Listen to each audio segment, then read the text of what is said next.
పద్మావతి అయితే పోలీస్ స్టేషన్‌కి వచ్చి నేను కేస్ పెట్టాను కదా సార్! అది వాపస్ తీసుకోవాలనుకుంటున్నానని చెప్పేసి అయితే అంటూ ఉంటుంది. ఆ మాటలు వినగానే అక్కడ ఉన్న పోలీస్ అయితే, "ఇదిగో అమ్మా ఈ పేపర్స్ మీద సైన్ చెయ్యి" అని చెప్పేసి అయితే పేపర్స్ ఇస్తూ ఉంటాడు. ఇంతలో అక్కడ ఉన్న పద్మావతి అయితే ఆ పేపర్స్ మీద సైన్ చేసేసి పోలీస్‌కైతే ఇచ్చేస్తూ ఉంటుంది. ఇంతలో ఇంటికైతే వస్తూ ఉంటుంది. అది చూసిన ఇంట్లో ఉన్న వాళ్ళందరూ అయితే "విక్కీ ఏడమ్మా?" అని చెప్పేసి అయితే అడుగుతూ ఉంటారు. ఆ మాటలు వినగానే అక్కడ ఉన్న పద్మావతి అయితే అది అని చెప్పేసి అయితే అంటూ ఉంటుంది. ఇంతలో అక్కడికి విక్కీ అయితే వస్తూ ఉంటాడు. అది చూసి పద్మావతి అయితే చాలా కంగారు పడిపోతూ ఉంటుంది. ఇంతలో అక్కడ ఉన్న విక్కీ అయితే చాలా కోపంగా పద్మావతి దగ్గరికి వచ్చి, "పద్మావతి నువ్వు ఎందుకు ఆ మురళి మీద పెట్టిన కేసుని వాపస్ తీసుకున్నావు?" అని చెప్పేసి అయితే అడుగుతూ ఉంటాడు. ఆ మాటలకి అక్కడ ఉన్న పద్మావతి అయితే, "సారు నేను చెప్పేది కొంచెం వినండి" అని చెప్పేసి అయితే అంటూ ఉంటుంది. ఇంతలో అక్కడ ఉన్న విక్కీ అయితే, "ఎందుకు పద్మావతి ఎందుకు ఇలా చేశావు? అయినా ఆ మురళి మీద ఉన్న కేసుని ఎందుకు వాపస్ తీసుకున్నావు? నువ్వు తీసుకోవడానికి గల కారణం ఏంటి?" అని చెప్పేసి అయితే అడుగుతూ ఉంటాడు.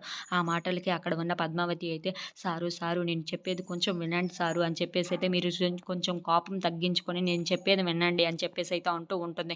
ఇంతలో అక్కడ ఉన్న విక్కీకి అయితే చాలా కోపం వచ్చేసి పద్మావతి చెంప మీద అయితే గట్టిగా కొడుతూ ఉంటాడు. అది చూసిన పద్మావతి అయితే ఒక్కసారిగా షాక్ అయిపోతూ ఉంటుంది. ఇంతలో అక్కడ ఇంట్లో ఉన్న వాళ్ళందరూ కూడా ఏంటి విక్కీ ఎందుకు ఇలా చేశాడని చెప్పేసి అయితే అనుకుంటూ ఉంటాడు. ఇంతలో అక్కడ ఉన్న పద్మావతి అయితే, సారు ఎందుకు సారు ఇలా కొట్టారని చెప్పేసి అయితే అడుగుతూ ఉంటుంది. If you like this video please